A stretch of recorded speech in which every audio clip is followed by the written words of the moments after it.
Good afternoon everyone.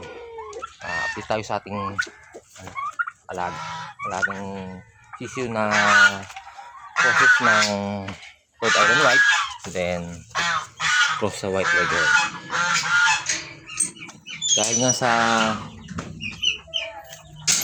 medyo malapit na ang tag-ulan, so nag-prepare tayo ng ito, sa bigas. Ito yung pinaka-bedding nila ngayon. Bibili sana tayo doon dito lang din sa area natin, sa Barangay Kabaynahan, doon sa may gasolinahan, tapos Molinohan din ng bigas. Bibili sana tayo ng isang sako, sa pagkakaalam ko 100 lang isang sako. So nangyari, free na lang, tayo nga lang magpapala. So pinala natin dito sa sako, kasama si Jerome, kapatid ni Mrs. Yan, 2 sako yan, yung halos 1/4 lang nabawas dito. 1/4 lang yan. So yan, tingin natin batch. Yan sila. Diba? Magustuhan nila yung bedding. So nakakakis-kis na sila ng tama. So ayan.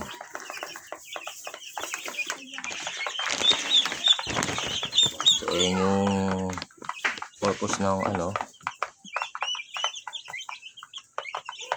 zoom.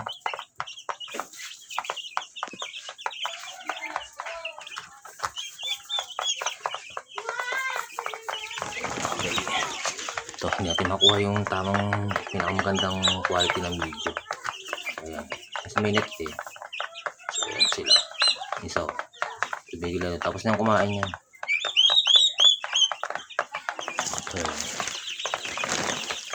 So ayan sila. Tapos nilagyan nga ng tubig yung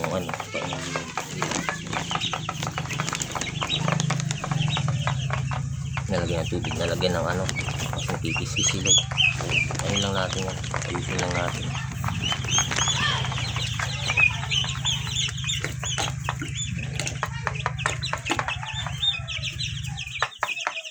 So iba nakaigangan lalo na yun.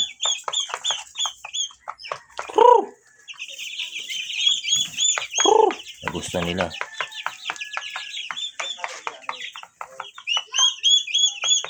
So yan almost 31. Meron tayong 22 na cruises ng Rhode Island, cross sa Leghorn, tapos siyam na pabo.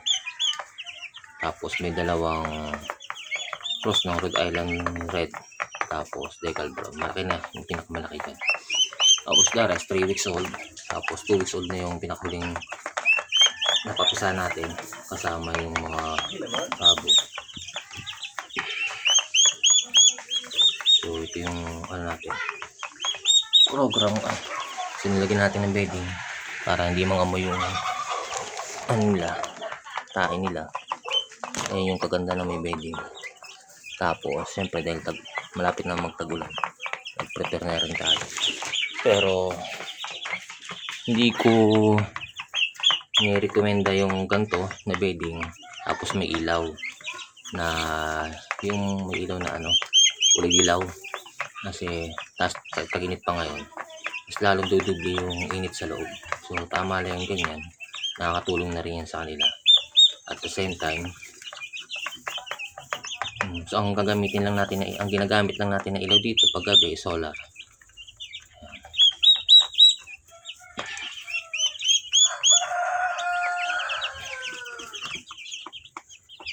Nantok tong isa. Okay, masisigla yan. Gusto nila. May iba nakigana doon.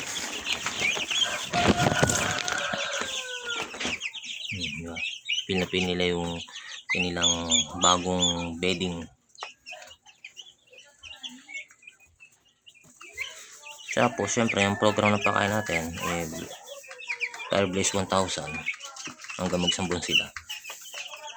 Tapos itong dalawa, mag-isang buwan na to, papalabasin na natin dito kasi masyado nang malaki. Palabasin na natin sila para makabuelo naman yung iba. Saka kaya na nilang umano rin dito sa area. Yan. Medyo basa dyan kasi naglinis tayo, nag-disinfected tayo dyan. So yan. Hindi naman. So malalaki na yung ating mga alaga. Lalo yung mga ating mga panibagong puting manok. So matagal-tagal pa yung hintayan. Kasi October. Doon natin makikita yung pinaka-itsura nila lalo sa rooster. So October kasi yung pinaka mangingitlog sila. So yan, tapos silang kumain. Yan, so kita nyo naman nakahiga sila ng maayos. Nakaraan, nilagay natin dito yung Madre de Cacao. Okay din naman, nakatulong din. Problema, okay din naman kinakain nila. Okay din naman kinakain, tinutuka-tukan nila. May protein din naman yun. Pero hindi pwedeng araw-araw yun. So minsan-minsan lang. So kaya dahil may libre naman tayo nakuwang rice hull. So kaya naguna tayo. Sayang. Nakakuha tayong 2 sako. So ewan ko lang kung makaulit pa tayo susunod. So ayan, yung ating first time ko maglagay ng rice hull at nakita ko talagang gusto nila. So yun lang. Pero ito pag gabi, naka-solar. Alam tayo yung solar. Ila yung ginagawa natin. Hindi pwedeng walang ilaw. Lalo na kung tag-ulan. Hindi yung cases na natakot sila. So nagdidikitan, nagkakadaganan. So ayun yung pwedeng maging cause na pwede silang lang ikapahamak. Kasi may iba nadadaganan ng sobra. So ayun lang po. Don't forget to share, like, and subscribe. Maraming salamat po.